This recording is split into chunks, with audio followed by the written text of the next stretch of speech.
संगवारी तोला देख के दिल धड़क रे।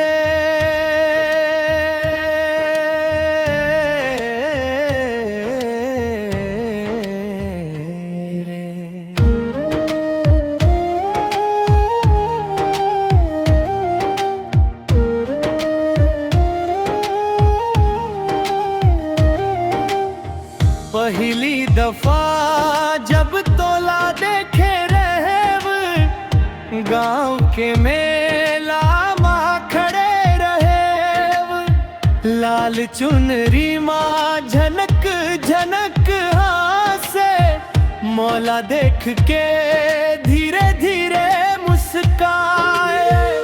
तोरे नयन माँ जादू है कोई दिल मोर होई। तोर नैना माँ बसे रे माया दिल मोर हो गे तोर साया।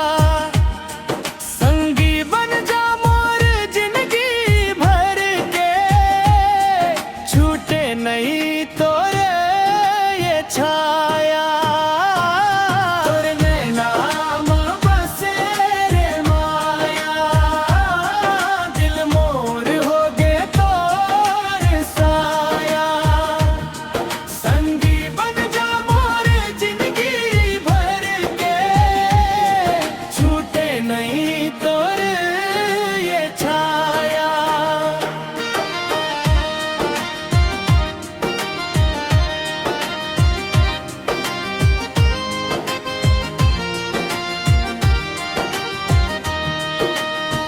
बरसात के रात माँ भिंजत रहन एक छाता माँ संग संग चलन।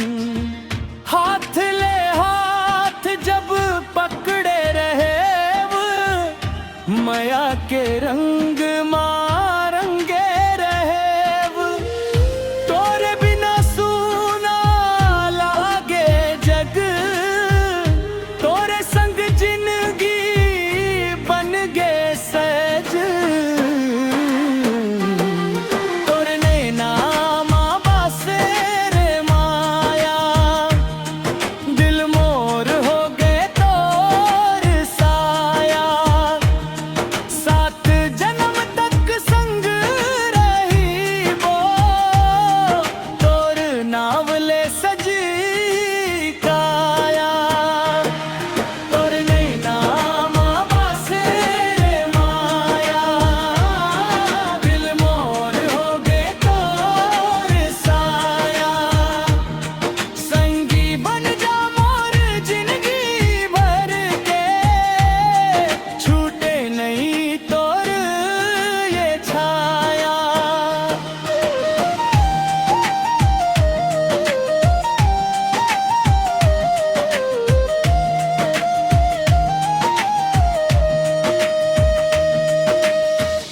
चांद तारे गवाही देते मोर दिल तोर नाव कहे थे।